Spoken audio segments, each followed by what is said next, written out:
Hello दोस्तों, नमस्कार। मैं सचिन सैनी आप सभी का एक बार फिर स्वागत करता हूं हमारे YouTube channel MSME promotion council India में। आज हमारे साथ है वेस्ट बंगाल से चेयरमैन श्री दीपक गांगुली जी। दीपक गांगुली जी, नमस्कार। नमस्कार। आज इनसे हम चर्चा करेंगे एमएसएमई प्रमोशन काउंसिल इंडिया के बारे में थोड़ा सा और जानेंगे। वीडियो बहुत जानकारी से महत्वपूर्ण होने वाला है। दोस्तों, आप सभी से निवेदन है वीडियो के अंत तक जुड़े रहें और अगर आप लोगों ने अभी तक हमारा चैनल सब्सक्राइब नहीं किया है इसे सब्सक्राइब करें। तो दीपक गांगुली जी, आपसे सबसे पहला मेरा सवाल ये है कि संगठन से जुड़ने का क्या अभिप्राय आपका रहा और किन किन उद्देश्यों से आपने संगठन से जुड़ने का निर्णय लिया? धन्यवाद सचिन, आपका ये सारा इंटरव्यू का आपने सिस्टम और एक ये सीरीज रखा हुआ है और आज मेरा ये सौभाग्य है कि मैं आपके साथ परस्पर बैठ करके ये कुछ जानकारियाँ साझा की जा रही है। तो ये जो एमएसएमई पीसीआई जो मुख्यतः हमारी ये जो संस्था है, ये जनमानस के बीच में हमारी ये संस्था एक काउंसिल है और इस काउंसिल की जब हमने उपलब्धियां देखी और जो हम इनके जो विजन और मिशन में जो इनका कॉन्सेप्चुअलाइजेशन देखा, जो कि हमारे माननीय राष्ट्रीय अध्यक्ष माननीय विजय जी ने ये सारा प्रकोष्ठ तैयार किया, तो इसमें इन्होंने जनसाधारण के लिए एक प्रयास अपना जो हमें इन्होंने समझाया, उस प्रयास को जो है आगे बढ़ाने की जो है हमें भी एक, क्योंकि समाज में आप लेने के लिए तो सबके हाथ बढ़े हुए हैं, देने का जो समय होता है वो समय हमने अपना जो है कभी भी नहीं सदुपयोग किया है। तो जब आज हमने इतना सारी अपनी जो भी जिंदगी मैंने जी है उसमें मैंने हर तरह से मूलतः तरीके से हमने काम किया, सारी चीज़ें आय व्यय सारी चीज़ें बनी, लेकिन उसको जब समाज के देने का समय आया तो वहाँ पे हम कहीं पे भी चीज़ों को सही मायने में जो है एडजस्टमेंट्स नहीं देख पा रहे थे। तो जो ये एमएसएमई पीसीआई है, जिसका एक सार्वजनिक रीच हमने हर जगह पे देखा, तो उसी विश्वास के साथ हम इनके साथ जुड़े हैं और इस काउंसिल में हमने वेस्ट बंगाल का पदभार संभाला। और चूँकि वेस्ट बंगाल में भी अभी करने को बहुत सारी चीज़ें हैं, तो उस प्रयास के साथ हमने वेस्ट बंगाल को जो है अभी आगे बढ़ाने का सारा कार्यक्रम तैयार किया हुआ है। दीपक सर, अगला सवाल आपसे ये है कि किस प्रकार आप वेस्ट बंगाल में संगठन एमएसएमई प्रमोशन काउंसिल इंडिया का विस्तार कर रहे हैं? देखिए, मूलतः पश्चिम बंगाल अगर हम कहें तो पश्चिम बंगाल में ये सिर्फ हम जानते हैं कलकत्ता एक बंगाल को सारा रिप्रेजेंट करता है, जो कि ऐसा नहीं है। बंगाल में टोटल अभी आज के तारीख में 23 डिस्ट्रिक्ट्स तैयार हैं, जिसमें कि नॉर्थ बंगाल और आपका वेस्ट बंगाल दोनों ही मिला करके जो है पूरी बंगाल की संरचना बनती है। और इसमें जो डिस्ट्रिक्ट्स हैं, हम डिस्ट्रिक्ट लेवल पे से शुरू करते हैं, हम नीचे के क्रम से आते हैं और अभी इसमें हमारा ऑलमोस्ट सभी डिस्ट्रिक्ट से जो है हमारे नए रिक्रूट्स तैयार हो रहे हैं, ज्वाइनिंग चल रही है और जो भी लोग हैं वो पूरे उत्साह के साथ चीज़ों को करने कराने और चीज़ों में आगे ले जाने के लिए अपने योगदान को तैयार कर रहे हैं। हमारे हावड़ा डिस्ट्रिक्ट है, हमारा उत्तर 24 परगना है, दक्षिण 24 परगना है, इसके अलावा सेंट्रल कलकत्ता है, नॉर्थ बंगाल में आपका हमारे जलपाईगुड़ी है और भी दूसरे सारे जो है डिस्ट्रिक्ट्स हैं जिनको कि हमारी मैपिंग अभी चालू है। और यहाँ पे रिक्रूटमेंट का हमारा जो बेसिस है वो बेसिस है कि सबसे पहला जो हम भाव देखते हैं वो हमारे जो रिक्रूट होंगे उनमें त्याग की भावना होनी चाहिए, उनमें कर्म करने की भावना होनी चाहिए, उन्हें सिर्फ और सिर्फ हम एक ही चीज़ से मोटिवेट करते हैं कि आप जब खुद कमाओगे तभी दूसरे को कमाने की आप तरीका बता सकते हो, और उस खुद कमाने के जो रेस में हम उन्हें उद्यमिता विकास के छोटे छोटे फॉर्मूले, छोटे छोटे रास्ते, जो कि आगे चल करके एक बहुत ही मतलब उत्प्रेरक की तरह काम करने की जो है सारी चीज़ें वो तैयार होती हैं। यहाँ पे हमारे जो टीम है, टीम में मैं धन्यवाद देना चाहता हूँ। वहाँ पे महिलाएं और पुरुष दोनों ही का कंपोजिशन इस रेशियो में है कि जो आप अगर हमारे टीम की सिमेट्री देखेंगे तो वहाँ पे जितनी महिलाएं हैं उसी रेशियो में हमने पुरुषों का भी समागम रखा है, और वो सारे लोग ही पूरे उत्साह के साथ किसी भी कार्यक्रम को आगे लेके चलते हैं।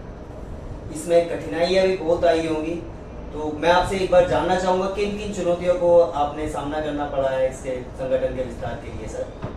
देखिए, चुनौतियाँ तो अगर आपके किसी भी कार्य में चुनौती ना हो तो इसका मतलब आपका कार्य या तो बिल्कुल नहीं हो रहा है या तो सारा कुछ होके ख़त्म है। बहुत अच्छा जवाब दिया। तो चुनौतियाँ हैं, जैसी जो ज्योग्राफिकल चैलेंजेस होती हैं, जो इकोनॉमिकल चैलेंजेस होती हैं, हम उसको उसी हिसाब से उस पर्टिकुलर रीजन के साथ बैठ करके उस हिसाब से उसको डिस्कस करके, हमारा जो मोड है वो डेमोक्रेटिक मोड है। उसमें जो डिस्ट्रिक्ट डायरेक्टर होता है, जो उसकी कमेटीज़ होती हैं, वो उनके जो सजेशन होते हैं उसी हिसाब से उसको आगे लेके चलते हैं। अगला सवाल आपसे ये है कि आपने कौन कौन से उद्योग अपने क्षेत्र में शुरू कराए हैं और किस प्रकार उनका संचालन हो रहा है? देखिए, उद्योगों की अगर बात करें तो अभी हमारे बहुत ही नन्हे कदम आगे बढ़े हुए हैं, और जिसमें कि उद्योग में हमने आउट ऑफ काउ डंग, जो गाय के गोबर से दिया का है, इसके अलावा हमने बहुत सारे आर्ट कलेक्शन के लिए अलग अलग हमारे जो भी डिस्ट्रिक्ट्स हैं वो काम कर रही है, और उस आर्ट कलेक्शन का हमारा जो आगे का कार्यक्रम है कि उसको एग्जीबिशंस और उनको बड़ा मार्केट देने का। इसके अलावा हमारे जो छोटे जो लोग अभी काम कर रहे हैं उसमें हमारा एक हेयर कलेक्शन सेंटर का कंसेप्ट है, जो कि अभी हमने जो है ट्रायल मोड पे कुछ जगहों पे उसका प्लानिंग और एग्जीक्यूशन दोनों ही वो किया है। जो आगे जो ये बालों का कलेक्शन है उसको हम एक बड़े स्वरूप पे लेके, और इसका एक बड़ा मार्केट है उसको भी हम ट्रैप करना चाहते हैं। तो इसमें ये सारे ही जो प्रयास हैं, ये प्रयास अभी छोटे चल रहे हैं। इसके अलावा हमारा प्रयास ये है कि वहाँ पे लोन के जो उद्यमी हैं जिनके पास काम करने की इच्छा शक्ति है, लेकिन उनको जो ये फाइनेंशियल इंस्टीट्यूशन है उनसे किस तरह से सारी मदद मिल सकती है, और उनका जो तैयार कच्चा माल है उसको बाजार कैसे मिल सकता है, उसकी सारी मैपिंग चल रही है। सर, आपका ये कार्य बहुत ही सराहनीय है। आपने सुंदरवन जैसे पिछड़े वर्ग में औद्योगिक गतिविधियों को गति देने के लिए एक महत्वपूर्ण योगदान दिया है। इस पर आप थोड़ा सा प्रकाश डालिए। जी, अगर मैं ये कहूँ कि मैंने इसमें कुछ किया है तो ये मैं शब्द मेरे लिए यहाँ पे बहुत ही छोटा होगा। मेरा इसमें बहुत ही कम योगदान है, इसमें टीम का योगदान है, और ये जो सारा श्रेय जाता है ये श्रेय हमारे सुंदरवन के एक बड़े ही प्रमुख सबल कर्मी हैं मिस्टर प्रवीर जी। प्रवीर जी बहुत डेडिकेटेड आदमी हैं, और उन्होंने अपने जीवन काल में ना जाने कितने ही घरों को जिनके पास खाने के लिए या और भी बहुत सारी मेडिकल फैसिलिटीज़ में वो अपने आप को ख़त्म करके और ये सारी चीज़ें तैयार किए हैं, और आज भी वो जूझ रहे हैं। अभी हमने सुना भी था कि वहाँ पे अभी कल ही अभी भी तूफान रुका नहीं है, वो तूफान भी चल रहा है, उसमें भी उनकी ये कोशिश है कि वो खुद को ना बचा करके कितने घरों को बचा सके। तो सुंदरबन जो है सुनने में तो अच्छा लगता है, नाम सुंदरबन है, लेकिन वहाँ पे जोग्राफिकल चैलेंजेस बहुत ज़्यादा हैं और वहाँ पे अभी हम ना के बराबर ही हैं। मतलब हमने अगर कहें कुछ किया है तो बिल्कुल नहीं।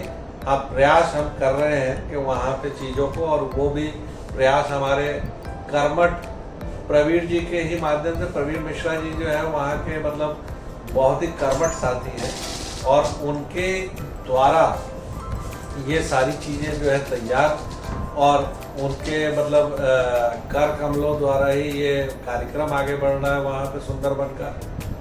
उनके साथ हमने बहुत सारी चीज़ें अभी तैयार की हैं और आगे भी करने का प्रयास है। जी तो सर, बहुत सारे हमारे दर्शक हैं, नवयुवक हैं, बेरोजगार हैं, उनके लिए आप कोई संदेश देना चाहेंगे? जी, मैं जरूर संदेश देना चाहूँगा। देखिए क्या है कि जीवन में अगर जो युवा है, युवा से बड़ी ताकत कोई नहीं है। यौवन जो अवस्था होती है उस पर बहुत शक्ति होती है और इसको हर आदमी अपने कैपेसिटी के हिसाब से कुछ ना कुछ कर सकता है, चाहे वो पढ़ा लिखा हो चाहे वो अनपढ़ हो। उसकी जो देखिए आजकल लोग ये जोड़ दिया तथ्य को कि जी हम ग्रेजुएट हैं, हम पोस्ट ग्रेजुएट हैं, और जहाँ कि मैं ये समझता हूँ कि उसके बाद वो बेरोजगार है। नहीं, अगर आपने क्लास 10, क्लास 8, क्लास 5 भी अगर सही तरीके से पढ़ा है तो आप बेरोजगार नहीं हो सकते हैं। आपने उस जो रोजगार के खोज की जो चेष्टा है वहाँ पे कहीं ना कहीं कोई त्रुटि है। आप किसी काम को अगर छोटा समझते हैं और किसी काम को अगर आप बड़ा समझते हैं तो ये आपकी अपनी सोच है। अगर आप ये सोचते हैं कि दुनिया क्या कहेगी, तो दुनिया कभी कुछ नहीं कहती है। दुनिया सिर्फ और सिर्फ जो उगता सूरज होता है उसी को सलाम करती है, डूबते सूरज को कोई नहीं देखता है। तो आपकी चेष्टा ये होनी चाहिए, मेरा ये क्लियर मैसेज है कि अगर आप ये सोच लें कि आपका इरादा क्या है तो बाकी सारी चीज़ें तो उसके साथ साथ तैयार होती है। रास्ते प्रॉब्लम्स के साथ ही सॉल्यूशंस चलती है। तो आप अगर कोई भी चीज़ सोच रहे हैं तो उसको संपादन करने की ताकत जो है आपके अंदर आपके साथ होगी। उसमें आपके एजेंसीज हैं, बाकी सारी आज के तारीख में भारत सरकार, स्टेट गवर्नमेंट, सिविल सोसाइटी, उसके बाद फाइनेंशियल इंस्टीट्यूशन, सारे लोग करने में बाजार विधि में है। तो हर आदमी आपको मदद करने के लिए तैयार है। बहुत अच्छा, धन्यवाद। अच्छी बात सर।